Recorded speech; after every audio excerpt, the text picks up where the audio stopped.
out again. Just wrapping up last week, certainly good to get a win. I think it's very important that our players got to be rewarded, and it was a good feeling in the locker room. And it was also really good that we were able to get a lot of our twos in because of the way we played the game in the first half. We were able to get a lot of backups in the third quarter and pretty much the whole fourth quarter. And you just hope that experience benefits you later in the year. At some point, somebody may get banged up, and one of those guys will have to play. And getting those guys game reps is very, very valuable. I think the other good thing that came out of the game is our starters didn't play a lot. The most reps that anybody played on offense was probably in the mid-50s, and I think the most reps that any of our defensive starters played was in the mid-30s. And I think that's very important that we're very healthy.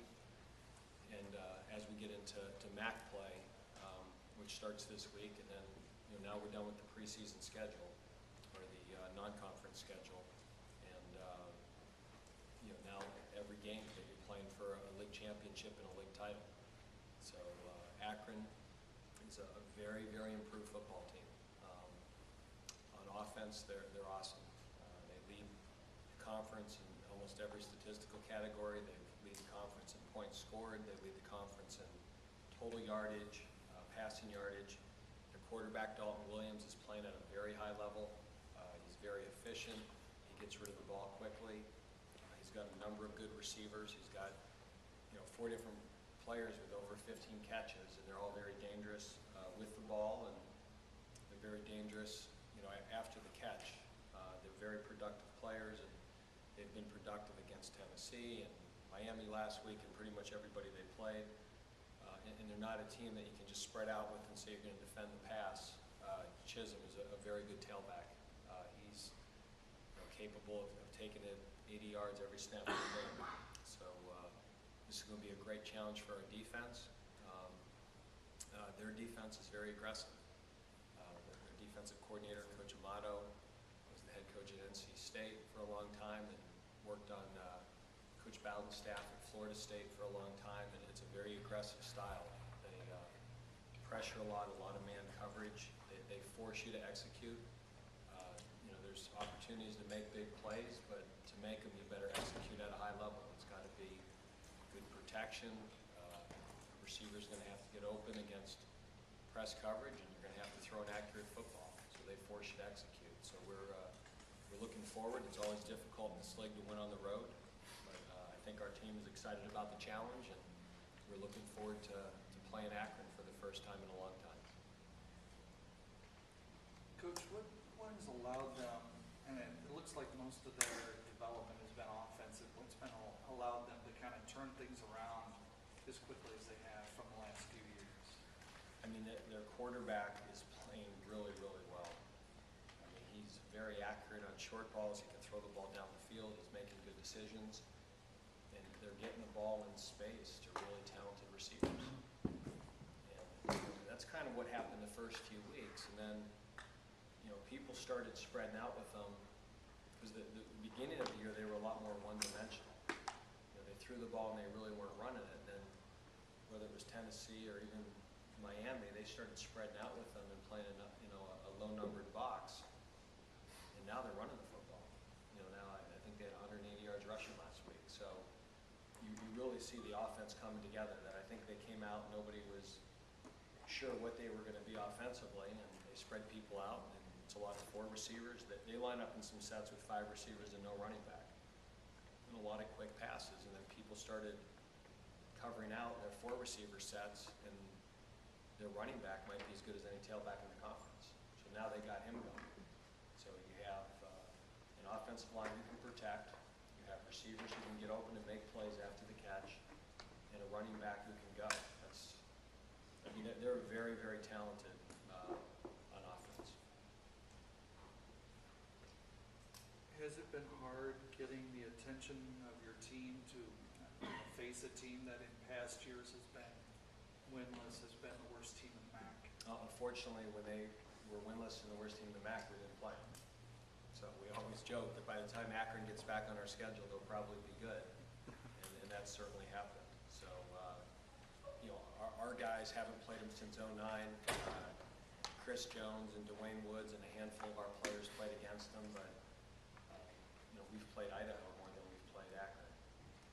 So it's, but I think all you have to do is put on the film to see 49 points. You see a tie game with Tennessee in the third quarter. You see an overtime game with Florida International, who was picked to win the Sun Belt, I think, by a lot of preseason polls. Central Florida is certainly a good football team. So they've moved the ball against everybody, and they've scored against everybody. So you can talk about opponents and records. Our players, they watch the film. I think they know who's good. And they know when a team struggles. And I don't think it has taken a lot to get our defense's attention that this is an excellent offense that they're going against. You mentioned, sorry. And I'd also say that our offensive players see the style of defense they're going against. This defense, they're not going to sit back there and play a lot of soft zone and give you gimmies and short passes. I mean, they force you to execute. You want to get your microphone set up? Yeah, thank you, Okay. sorry. Get yours right in the middle there, okay? Is that good? It's fine, thank you. You mentioned Dalton and sort of his contributions to the team's success, but how much has Terry Bowden had in terms of changing that program around and what they want to do? I mean, I think he's done a great job installing their offense. We have always tracked Akron in terms of who they're recruiting, and even the last 2 years when they were struggling, we felt they were recruiting good players. Oops. Story of my life right now. Let's get this thing nice and secure. It's good, it's good, thank you. We've got to take care of all No, the that's Falcons, completely, don't we? yes, thank you, Coach. I always felt their previous head coach, Coach Ainello, I thought he was recruiting good players. He redshirted a lot of players.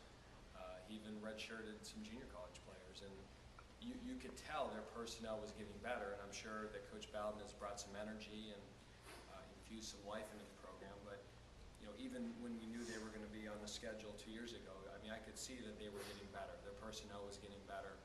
And he has certainly done a great job, though, of jump-starting it. There's no question that they're playing with a great energy level, with a lot of enthusiasm. They're playing very hard, and he's done a great job. Taking a look at that Miami, Ohio footage against Akron last week, what did you notice that Miami did really well that you think that your team can do? Well, we're going to try to get our quarterback to throw for 500 yards and rush for 100. That sounds like a good plan. Okay, if we rush for 200, then he'll be the first quarterback ever to do that. What about your defense? What is something that they could do, or we're even gonna better have- than what they did last We're week? going to have to make plays in space. Akron does a very good job of making it a space game. To say who do you compare them to offensively, it's a little bit like West Virginia, that they spread you from number to number. They create space. They create alleys to run their screens.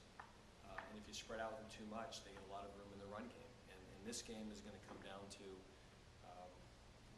we're going to have to make plays in space. We're going to have to tackle well. And we're going to have to tackle very talented, skilled players. So their skill is certainly, in the top quarter, top half of the MAC in terms of receivers, running backs, quarterback. And our secondary, our linebackers, they're going to have to make plays in space. And that's what I think a lot of this game is going to come down to. Shell's going to throw for 500 yards to be up for that? Well, you look at last week's game, and it's just the last team with the football was going to win. And obviously, we need to play well on defense and not let them score 56 points. And 50 points or 45 points. But I think it's also a challenge to our offense that whatever the game requires, they're going to have to step up and do. And certainly we haven't scored points like that this year. And so we're continuing to improve on offense and working on that. And, if that's what we need to do, we've got to be prepared to do it. But we certainly need our defense to play well and try to keep them in check. Now that you're actually playing an East opponent, and I know you look week by week, but does it seem like the Toledo game, the MAC opener, was forever ago? Now that you're back onto the MAC schedule full time? Yeah, I think a week later, you're on to the next game. But the reality of it is that we lost the Toledo game, and that's in our MAC record. We're 0-1 in the MAC, and that's what makes this game even more critical. Is that get a MAC win and get on our way if we're going to compete in the East and get to Detroit. So, we know we lost that game. We're not happy about it, but there's nothing we can do about it now. We got to prepare and look ahead. Dave, adding to the critical factor there, as you know, you've already got 2 teams in the East with 2 wins. True? Yeah, but we play every one of those teams. So every team in the East that we're going to get our shot at. That's why you can't fall behind. So, and this is almost every meeting in the MAC East. That at this point with 7 games left, and you play every MAC East opponent. We do control what happens to Bowling Green. And the second you lose another game, you lose that control. But again, we just get ready for this game, and certainly if you look at the film on Akron, this is challenge enough. We can't worry about who plays who and who wins this game. Whenever you do that, you lose your focus. This is round robin. This is, every game is a championship game, and our players have to face it. I know you didn't believe this last week, but we don't ever talk about the future schedule. This game is everything. This game is the biggest game to us to achieve our goals, and our players know that. Will you talk also, as a program, you're sitting on 499 wins. Is that anything that you talk about, anything you've talked to the team about, and where does that? Did you know that, Chris? Okay, so no, that's, that is a credit to all the players and all the coaches that have been here over the last 100 years. And, certainly it would be an honor for this football team to get 500.